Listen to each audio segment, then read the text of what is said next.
저는 오늘 다윗의 어머니의 일생을 통해서 다윗이 어떻게 부모님에게 효도하였으며 또한 다윗의 어머니는 어떻게 믿음으로 아들을 양육하였는지 살펴보도록 하겠습니다. 첫 번째로 다윗의 어머니는 하나님의 여종이었습니다. 다윗의 어머니는 하나님의 여종이었죠. 오늘 본문 시편 86편 16절과 시편 116편 16절에서 다윗이 자신의 어머니를 가리켜서 주의 여종이다, 하나님의 여종이었다라고 고백을 하고 있습니다. 이 여종이란 단어는 히브리어로 아마라는 단어인데 이것은 여자 노예를 가리키죠. 그러니까 완전히 다윗의 어머니는 하나님의 노예가 될 정도로 하나님 앞에 충성하며 살았다는 것을 가르쳐주고 있습니다. 첫째로 다윗의 어머니는 일평생 하나님의 여종으로 살았습니다. 다윗의 어머니는 하나님의 여종으로 일평생을 살았습니다. 여종은 반드시 주인에게 절대 복종해야 됩니다. 다윗의 어머니는 하나님의 여종으로 하나님께 절대 복종하며 인생을 살았던 것이죠. 다윗은 어머니의 모습을 보면서 우리 어머니는 하나님의 여종이었다라고 고백하고 있지 않습니까? 다윗도 우리아의 아내 밧세바와 간음한 것 외에는 하나님 앞에 죄를 짓지 않고 하나님의 율례와 법도대로 살았습니다. 열왕기상 15장 5절에 기록되어 있습니다. 열왕기상 15장 5절 말씀 보니까 평생에 여호와 보시기에 정직히 행하였다. 우리아의 아내 밧세바 간음한 것 외에는 평생에 하나님 보시기에 다윗이 정직히 행하였대요. 이러한 다윗의 삶은 어머니, 하나님의 여종이었던 어머니로부터 배운 것입니다. 어머니께서 하나님 아버지 말씀에 절대 순종하며 산 것을 보면서 아들 다윗도 하나님 말씀에 순종하며 일평생을 살았던 것이죠. 두 번째로 다윗의 어머니는 아들에게 인정을 받았습니다. 다윗의 어머니는 아들에게 인정을 받았습니다. 여러분, 자식에게 인정받는 부모가 된다는 건 참으로 어려운 일입니다. 오늘날 현대 시대에 자식들에게 인정받는 부모님이 몇 명이나 되겠습니까? 오늘 다윗의 어머니는 다윗에게 인정을 받았습니다. 그래서 다윗은 두 번이나 어머니는 주의 여종이시라, 하나님의 여종이라고 고백하고 있죠. 그런데 그 말씀을 자세히 보면 어머니가 하나님의 여종이기 때문에 나도 하나님의 종이 되었습니다, 이렇게 고백을 하고 있습니다. 시편 86편 16절을 보세요. 시편 86편 16절에 하나님이여 주의 종에게 힘을 주시고 주의 여종의 아들을 구원하소서. 내가 하나님의 종인데 하나님의 여종의 아들인 나를 구원해 달라고 기도하고 있지 않습니까? 그는 자신을 구해 달라고 하나님 앞에 기도하면서 어머니를 언급하고 있습니다. 어머니께서 당신의 여종인 것처럼 나도 당신의 종이오니 나를 좀 구원해 달라고 기도했던 거죠. 시편 116편 16절에는 이렇게 고백하고 있습니다. 여호와여, 나는 진실로 주의 종이요, 나는 진실로 주의 종이요, 주의 여종의 아들 곧 주의 종이라 이렇게 고백하고 있습니다. 사랑하는 성도 여러분, 예를 들어서 우리 자녀들이 하나님 앞에 기도할 때 하나님 아버지, 우리 부모님께서 아버지의 종이신 것처럼 나도 주의 종이오니 나를 좀 살려달라고 이렇게 기도하는 자식이 있다면 얼마나 아름다운 가정이 되겠습니까? 오늘 다윗의 어머니가 일평생 하나님의 여종으로 살면서 아들에게 인정받는 어머니가 되었다면 오늘 전 세계 평강의 모든 부모님들도 일평생 하나님의 종으로 살면서 자식들에게 인정받는 위대한 삶을 사시기를 주님의 이름으로 축원합니다. 큰 두 번째, 다윗의 어머니는 불우한 인생 속에서 믿음으로 승리하였습니다. 다윗의 어머니는 불우한 인생 속에서 믿음으로 승리하였습니다. 성경에 다윗의 어머니가 누구인지 이름도 나와 있지 않고 또 다윗의 어머니에 대한 기록이 거의 성경에 나와 있지 않습니다. 그러나 성경을 자세히 보면 다윗의 어머니가 참으로 불우하게 인생을 살았다는 것을 그 흔적을 엿볼 수가 있습니다. 첫 번째로 다윗의 어머니는 한 아들이 먼저 죽는 것을 보았습니다. 역대상 2장 13절과 15절을 보세요. 역대상 2장 13절과 15절 보면 다윗의 아버지가 이새죠. 그 아버지 이새의 아들들의 이름이 나와요. 큰아들 엘리압부터 시작해서 아들들의 이름이 쭉 나오면서 7번째 아들의 이름이 다윗으로 나옵니다. 그런데 다른 성경을 자세히 보면은요, 다윗이 7번째 아들이 아니라 8번째 아들로 등장을 해요. 이제 하나님께서 사무엘 선지자를 통해서 약 15살이 된 다윗에게 기름을 부으라고 명령하셨죠. 그래서 사무엘 선지자가 이새의 집에 갔습니다. 야, 아들들을 데리고 와라, 내가 기름 부으마. 그래서 첫째 엘리압부터 기름을 부으려고 그러는데 하나님께서 야, 아니다, 저 아이는 기름 부을 아들이 아니다 이러면서 엘리압부터 첫째 아들부터 다 지나가게 하는데 7 아들이 지나갔어요. 그래도 없는 거예요. 그래서 사무엘 선지자가 이새에게 물어봤죠. 다른 아들이 없느냐? 그랬더니 말째 8번째가 있는데 밖에서 양을 치고 있다는 거예요. 그 당시 관습을 보면 아들이 10살에서 15살 정도가 되면은 무조건 밖에 나가서 양을 치게 해가지고 훈련을 시킵니다. 지금 큰아들 엘리압부터 7번째 아들까지는 다 그 기간이 지나간 거예요. 이제 막내 아들 다윗이 15살이 되어서 양을 치고 훈련받을 시간이 되었기 때문에 다윗을 보낸 거예요. 야, 데리고 와라. 그랬더니 하나님께서 내가 기뻐하는 아들이 이 아들이라고 사무엘 선지자를 통해서 다윗에게 기름을 붓겠습니다.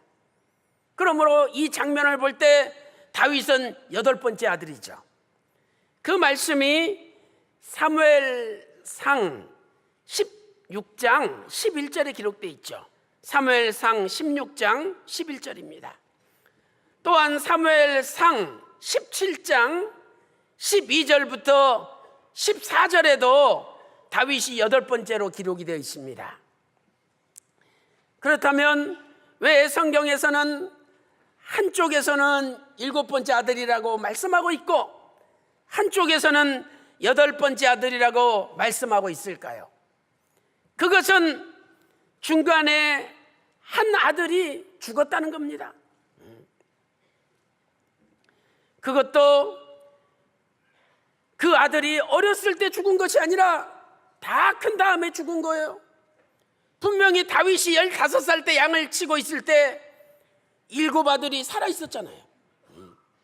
그러니까 분명히 다윗 15살 이후에 어떤 형 하나가 죽은 겁니다. 사랑하는 성도 여러분, 자식을 자기보다 먼저 보내는 그 어머니의 슬픔, 그 어머니의 아픔이 얼마나 크겠습니까? 다윗의 어머니는 다 큰 자식을 먼저 죽음으로 보내는 이별의 슬픔을 겪은 여자였습니다. 우리가 한 아들을 키워도 얼마나 속이 썩고 힘들고 어렵습니까? 그런데 아들 8명을 키웠습니다. 그리고 한 아들을 먼저 이별하는 아픔을 겪었던 어머니입니다. 그러나 다윗의 어머니는 포기하지 않고 하나님의 여종으로 살면서 자식들을 위하여 기도하고 끝까지 자식들을 믿음으로 키웠기 때문에 다윗의 어머니의 신앙의 열매가 위대한 성군 다윗이 된 것이죠. 사랑하는 성도 여러분, 오늘 저와 여러분도 다윗의 어머니 같은 훌륭한 부모님이 되셔서 우리의 자식들 가운데 이 나라 이 민족을 이끌어 나갈 수 있는 다윗과 같은 위대한 지도자들이 탄생하시기를 주님의 이름으로 축원합니다. 두 번째, 다윗의 어머니는 놀랍게도 재혼한 여자였습니다.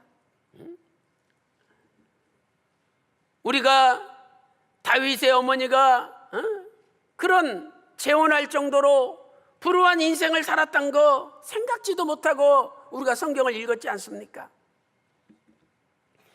역대상 2장 13절과 15절 보면 이새의 7 아들이 기록되어 있죠. 그리고 나서 역대상 2장 16절 보면 다윗의 누나들의 이름이 나옵니다. 다윗에게 누나들이 있었어요. 그 누이들의 이름이 수루야와 아비가일이라고, 수루야 그리고 아비가일이라고 역대상 2장 16절에서는 말씀하고 있습니다. 그러므로 다윗에게는 자신을 포함하여 원래는 남자 8명, 형제, 그리고 누나, 누이 2명이 있었던 거죠. 실로 다윗의 어머니는 10명의 자식을 낳은 여자입니다.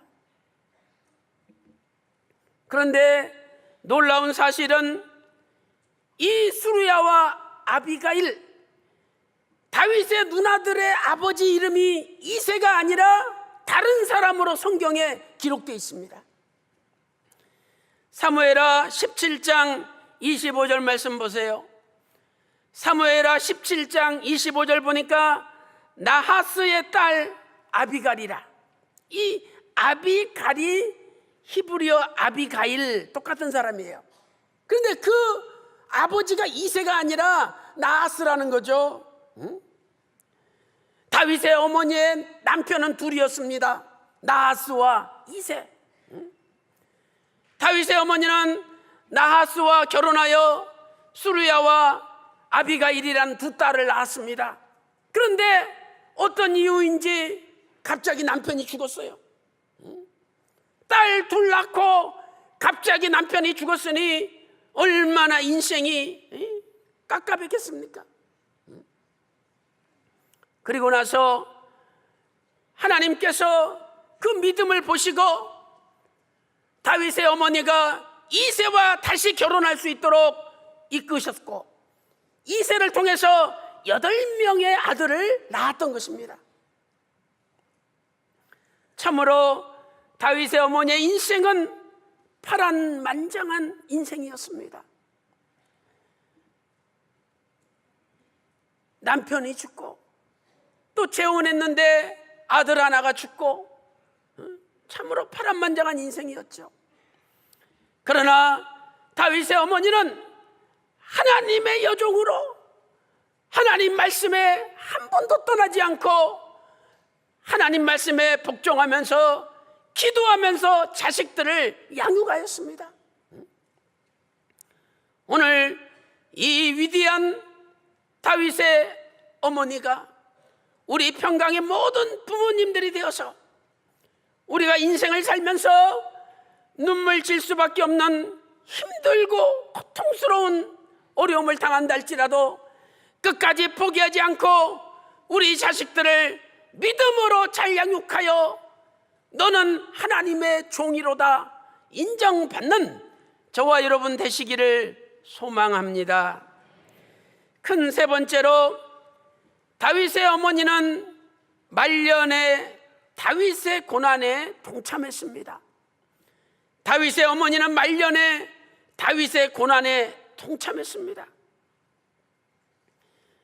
다윗이 주전 1020년부터 1010년까지 10년 동안 도망 다녔죠.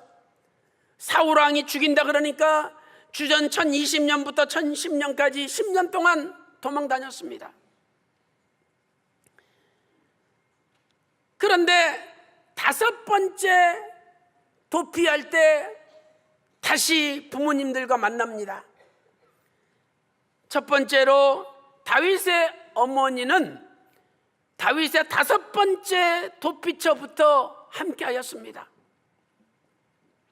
자식이 왕이 죽인다 그래서 도망 다닌다는 소식을 들었을 때 얼마나 어머니 마음이 아프겠습니까? 자기 자식이 언제 죽을지도 모르니 얼마나 불안하겠습니까? 그래서 5번째 다윗이 도피하였던 아둘람 굴로 어머니가 찾아왔습니다. 다윗이 16군데를 도망 다녔으며 언제부터 언제까지 도망 다녔는지 원로 목사님께서 저수로 하신 구속사 시리즈 영원히 꺼지지 않는 언약의 등불에 자세히 나와 있죠.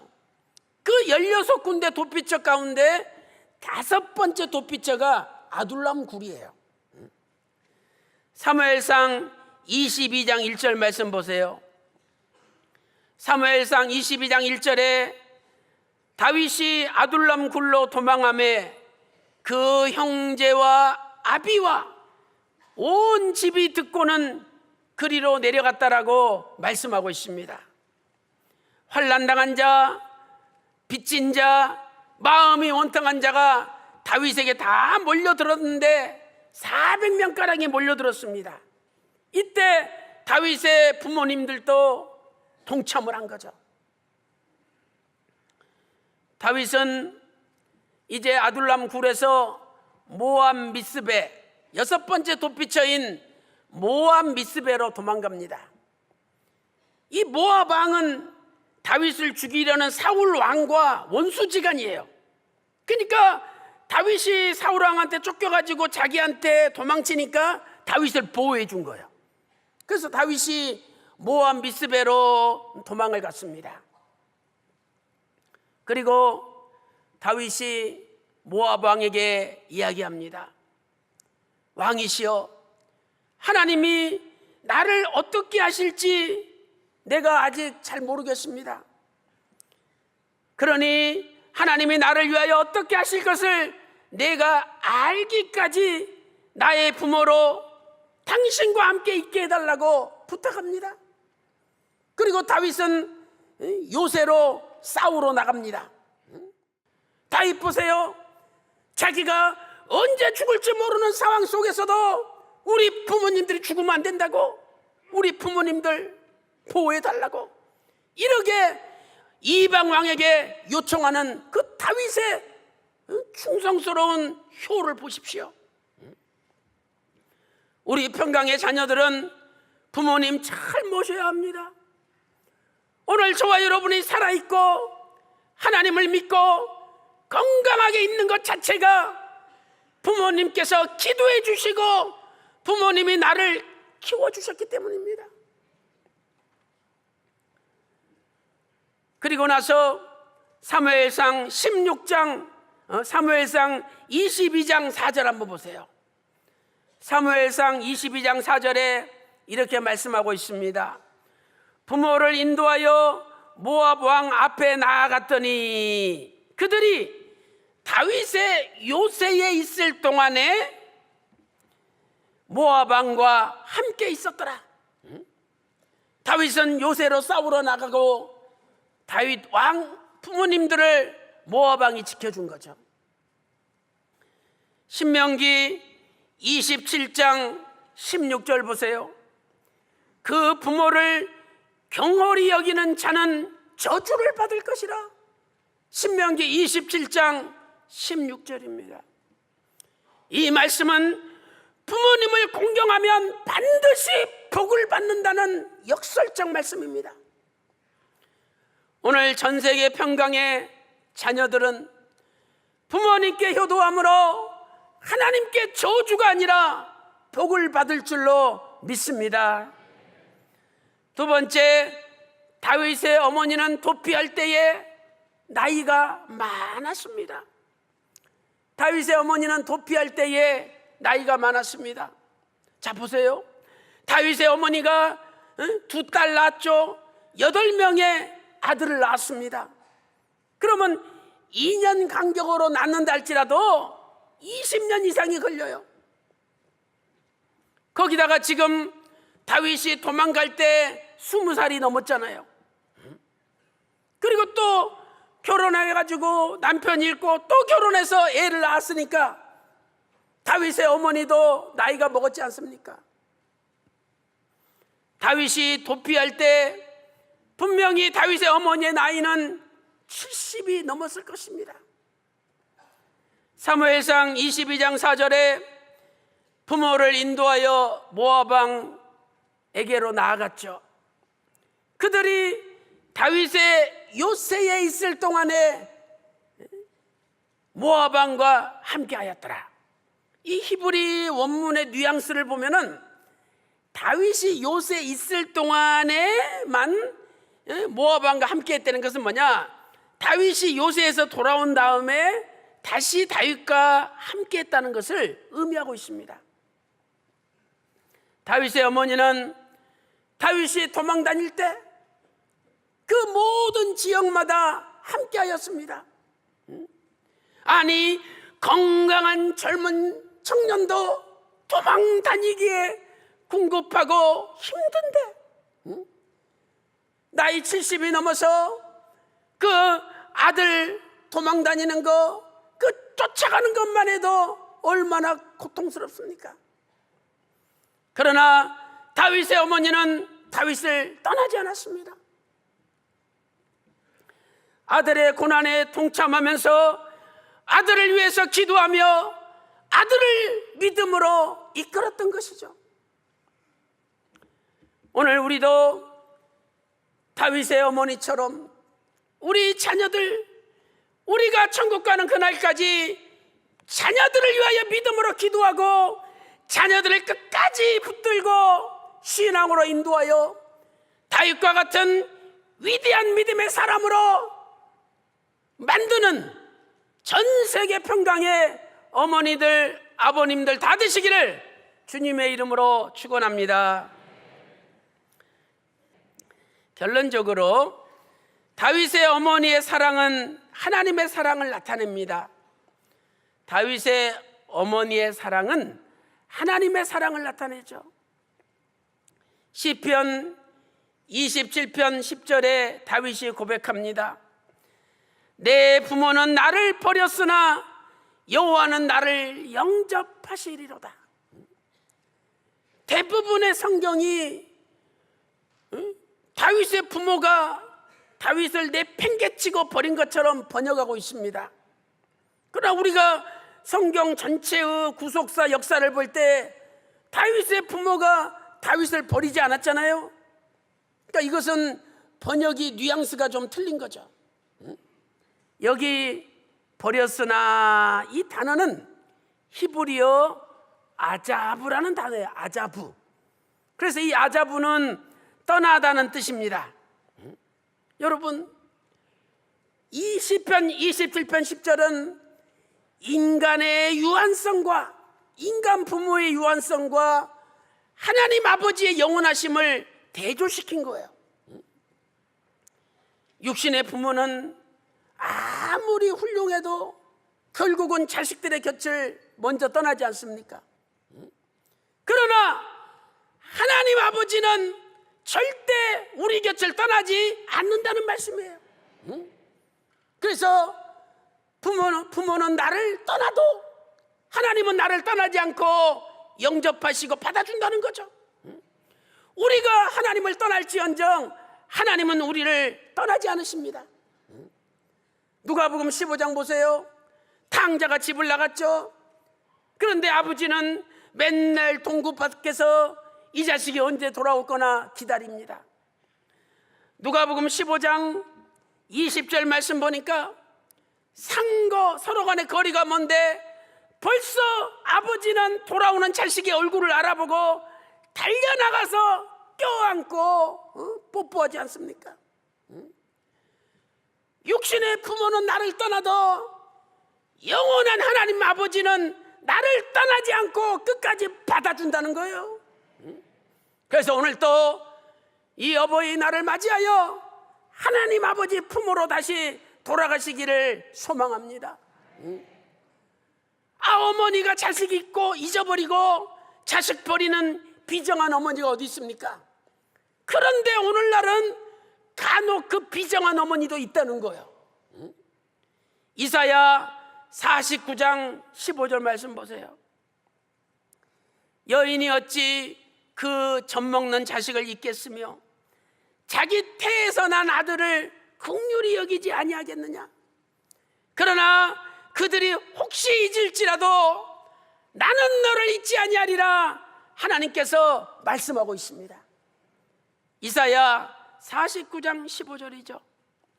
왜 하나님께서 잊지 않으십니까? 이사야 49장 16절 말씀 보니까 손바닥에다가 우리를 새겼대요. 새겼대. 우리도 맨날 잊어버리니까 손바닥에다가 가스불 끄기 적어 놓잖아요. 그래도 또 잊어버려. 근데 하나님은 손바닥에 돌에다가 새기듯이 새기셨대요, 우리를. 그러니 우리가 지워지지 않고 잊혀지지 않는 거죠. 오늘 아버지께서는 절대 우리를 버리지 아니하십니다.